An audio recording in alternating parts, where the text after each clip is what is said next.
Como a gente vai falar de Nietzsche, então a questão é desconstruir, né? A gente não vai seguir um padrão. A galera tá estudando aqui, mas eu já comecei a gravar o vídeo. Meu nome é Diego Macedo. Eu sou Alexandra Caldas. Marciano Cerqueira. Rafaela Guterres. Luana Silva. Ludmila Souza.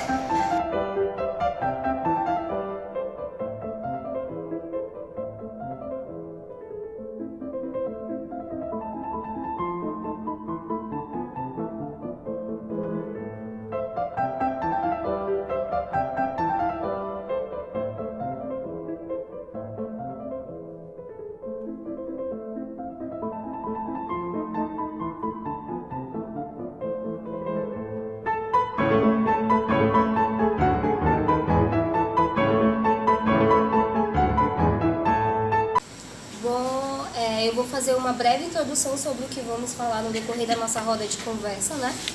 Nós vamos falar sobre Nietzsche, o nome dele é Friedrich Wilhelm Nietzsche. O Nietzsche ele nasceu por volta dos anos de 1884 no Varejo, em Hocken, próximo a Leipzig, na Alemanha, e morreu em 1900. Nietzsche ele estudou filologia, que significa história das formas literárias e as instituições de pensamento. Nietzsche, a priori, ele não tinha o interesse em construir uma filosofia ou interpretar uma filosofia ou interpretar obras de filósofos. Ele tem uma influência pré-socrática e ele começou a escrever a sua filosofia em forma de poesia, ou seja, ele deu uma visão diferente para o filósofo e uma visão diferente para a filosofia do que era construído naquela época, e na verdade até hoje, né, que ele é considerado o diferentão da filosofia. Nietzsche, a sua filosofia não vem dos estudos, né, não vem dos estudos de obra de outros pensadores, e sim da contemplação do mundo e do método filológico, que foi justamente o que ele estudou, a filologia. Nietzsche tinha uma grande influência do pré-socrático, grande influência pré-socrática como a do Heráclito, por exemplo.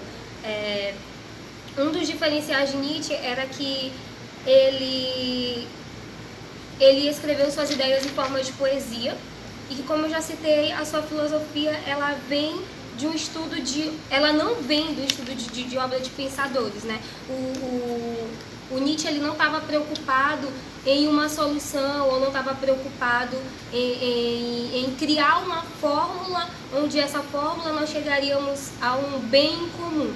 Nietzsche estava preocupado em compreender, em criar possibilidades, essas possibilidades para viver de uma melhor forma, né? Tanto que ele estava preocupado em criar possibilidades que ele criticava o cristianismo. Por que criticava o cristianismo? Porque o cristianismo ele nos impõe que nós estamos aqui nesse mundo de passagem, que esse mundo é passageiro e tudo que vivemos aqui é em prol de um mundo melhor, que no caso é o céu. Ou seja, ele acaba desvalorizando o mundo em que vivemos e como se o mundo em que vivemos ele não tem nenhum sentido. E para Nietzsche não, o que importa é justamente o que estamos vivendo e esse mundo é o importante. E dada essa introdução, nós vamos ouvir os nossos colegas agora pontuando alguns pensamentos sobre Nietzsche.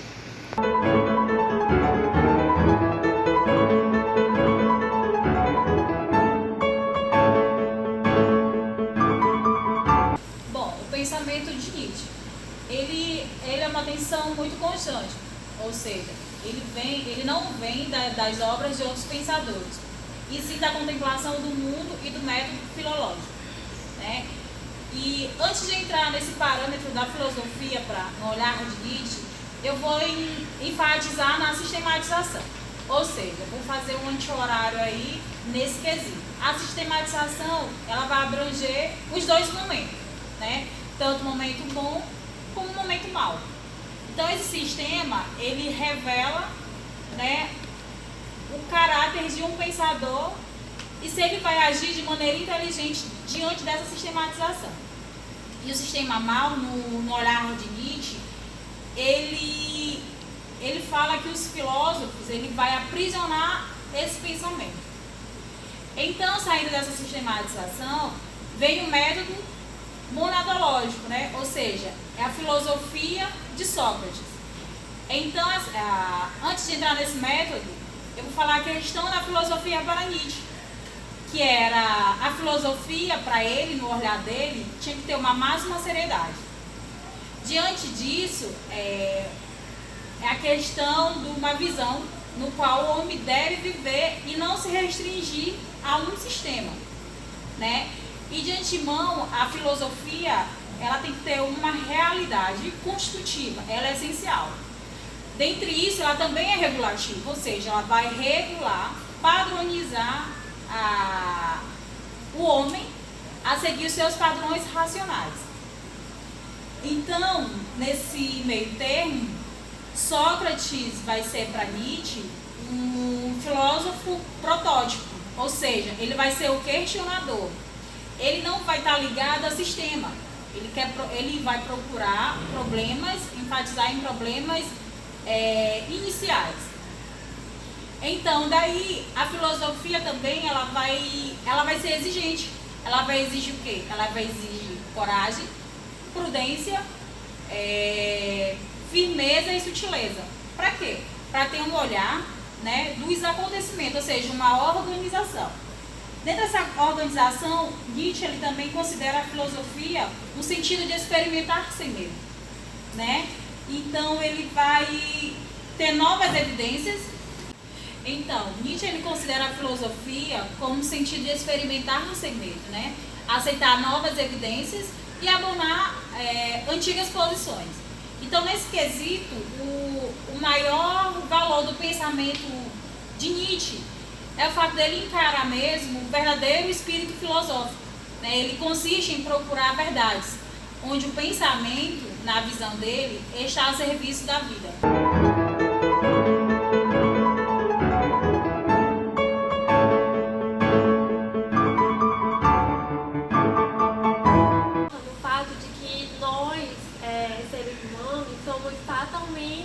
Estranhos a nós mesmos e que estamos condenados a essa fatalidade. Por quê? Porque para Nietzsche nenhum homem, todo homem é estranho para si mesmo. Então esse pensamento ele nos leva para uma investigação empírica da realidade humana. O que é que Nietzsche vem dizer? Ele vem dizer que o ser humano, ele é como todos os animais, ele não é um animal superior, ele se torna apenas o animal mais forte da natureza por ser o mais astuto, o mais esperto, mas ao mesmo tempo ele se torna o animal mais deficiente desse mundo. E isso faz para Nietzsche o ser humano tão interessante, essa deficiência, essa dificuldade de se encontrar em si mesmo. Então, para Nietzsche também, essa questão do homem como animal, ele quer dizer que o homem ele não descende de uma espiritualidade. O homem ele não descende do espírito ou da divindade, como as religiões vêm falar atualmente. Então, para Nietzsche é dessa forma, o homem é um animal, assim como qualquer outro. Então, o que diferencia o homem do animal? Apenas é a sua potencialidade de conseguir construir a sua própria natureza. E o fato de um homem conseguir construir essa sua própria natureza é o que vem trazer realização, satisfação. Só que para Nietzsche muitos não conseguem, porque muitos não conseguem dizer a si mesmos. Então, o homem ele deixa de se realizar por não ouvir a voz da sua consciência, onde diz: ser tu mesmo, fazes o que tu queres. Então ele está muito ligado às opiniões formadas, ao meio social. E isso impede um crescimento pessoal, uma autorrealização, o deixa estático. E Nietzsche ele critica muito isso. Então, em decorrência disso, né, vou dar uma continuidade aqui para a ideia da colega e vou falar um pouco, né, tentar aqui elucidar um pouco sobre a questão da vontade de potência em Nietzsche, né? Pois ela está falando dessa questão de a gente tentar se desdobrar em meio a não se basear numa ideia já pré-estabelecida. Para Nietzsche não existem tantos dualismos como a ideia cristã propaga, né? Como ele mesmo se contrapõe a isso, né? Então, para a gente entender um pouco a ideia de Nietzsche, a gente tem que entender a questão de como ele fazia a comparação até com os próprios deuses, né? Que ele usava como Dionísio e o Apolo, né? Que ele usava o termo dionisíaco para aquele deus da embriaguez, do sentimento, da arte, da loucura, certo? E já aquele outro oposto, que seria o Apolo, o Apolinho, que vem sobre a questão da razão, da ciência, da lucidez, né? Então, o que aconteceu nessa história de Nietzsche ter uma ideia, né? Para Nietzsche, Sócrates cagou tudo, né? Sócrates e Platão desvirtuaram a humanidade da sua essência, da natureza. Pois o que? Prevaleceu a razão, né? E cadê o nosso sentimento, né? Então, para a gente começar essa ideia de vontade e potência, seria uma certa equilibrar, né? Uma forma de equilibrar esses dois polos, né? E dentro disso, né? O que é a vontade e potência? A vontade e potência, né? Ela se baseia em toda a construção do pensamento de Nietzsche, né? Ela vem como uma força vital que está presente em tudo.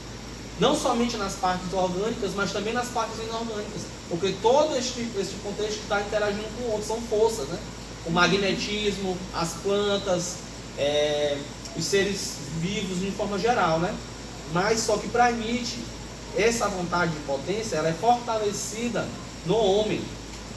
Porque o homem não existe só porque ele quer, ele tem um motivo de existir e tem aquele motivo que leva a ele escolher esse motivo que ele está escolhendo, certo? Então, para tentar diferenciar um pouco da questão da vontade de potência em nós, seres humanos, para os determinados animais, nós não simplesmente sentimos a vontade de viver, certo?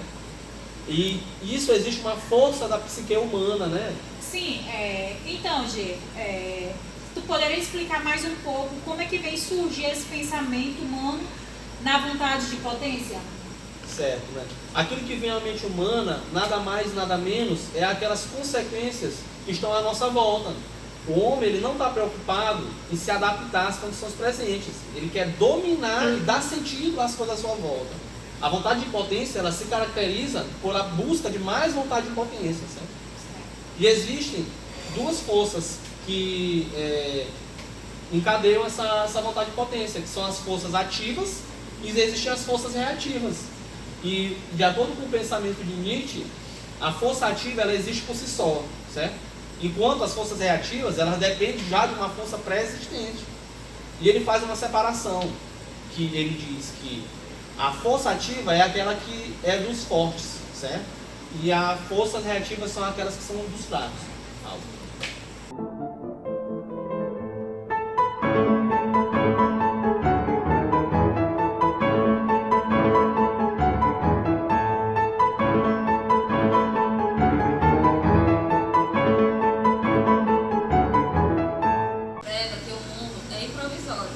Desvaloriza a nossa vida no mundo, desnaturalizando o homem. Não podemos nos limitar a viver perante uma visão do pecado. Sentimentos de culpa não são do céu e do inferno. Devemos experimentar sendo honestos.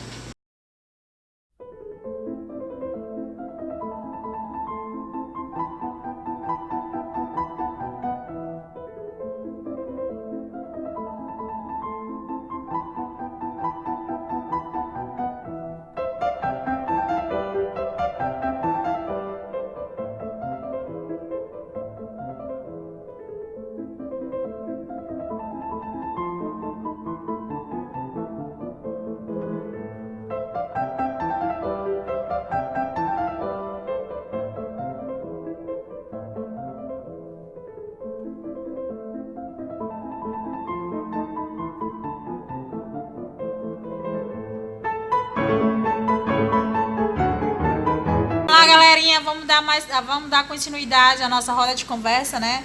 Vai ter uns spoilers, vai ter algumas conversinhas, alguns truques. E vai ter Super-Homem. Super-Homem. E vai entrar em cena ele. A gente vai botar a música, né? O Super Marciano. 1, 2, 3. Olha quem tá aqui de novo. Muito prazer, uma boa noite, bom dia, boa tarde. Não sei qual horário que você está assistindo, caríssimo Grago, caríssimo aluno do curso de Psicologia. Eu estou aqui para falar do super-homem.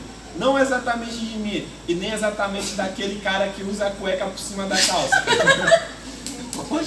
Mas sim um outro super-homem, o super-homem de Nietzsche. Para muitas pessoas que estudam o Nietzsche, eles contrapõem a essa tradução.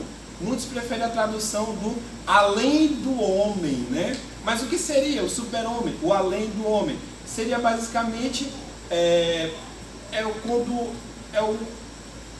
como o super-homem e o além do homem, eles tivessem um ponto em comum, que é a questão da superação. Superação de quem? A superação daquele homem, aquele homem que está limitado dentro da moralidade cristã, da estrutura da qual ele não mais lhe cabe. É como se fosse uma roupa que não mais servisse. Então, ele tem que sair daquela estrutura e buscar uma nova possibilidade a partir disso. Esse é o super-homem. Se nós formos falar de um ponto estatístico, tem um homem, é uma pessoa mediana. O super-homem, ele vai além. Ele supera essa média, né? Um outro conceito que está muito atrelado com ele é a questão do eterno retorno. O que seria basicamente o eterno retorno? Imagine se os fatos que acontecessem com vocês retornassem, né? Como se fosse um ciclo. Imagine um rio que fluísse e depois voltasse para a sua nascente. É como se a vida pudesse ser repetida sucessivamente. E olha, o mais interessante de tudo isso é esse seguinte aspecto: o super-homem sabe lidar bem com esse eterno retorno. É como se você pudesse trabalhar dois pontos. Um instante está atrelado com a eternidade. É como se o ser humano, é como se o homem pudesse viver aquela plenitude daquele instante. É como se aquele instante, seja ele dito bom ou ruim, ele pode, do amor ou do ódio, ele conseguisse viver naquele instante como se ele pudesse se repetir várias e várias vezes, tendo a satisfação e tendo a plenitude daquele momento. Assim, ele pode superar aquele antigo homem e conseguir abrir novas possibilidades de existência para si. Entendido, galera?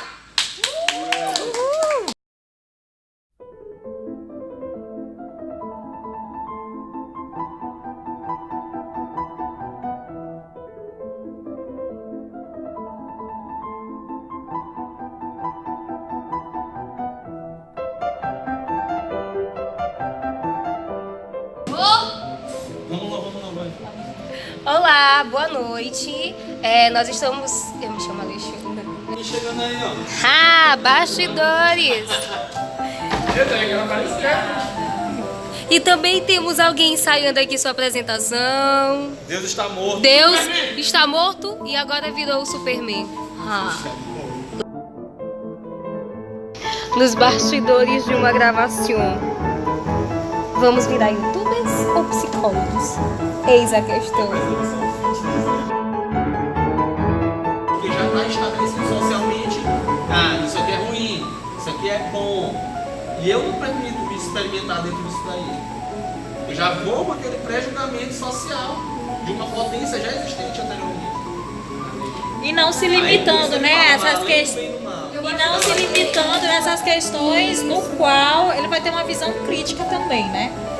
Então lá a gente vai dar continuidade pra ele. Vamos. Não, deixa eu saber que tem gente aqui.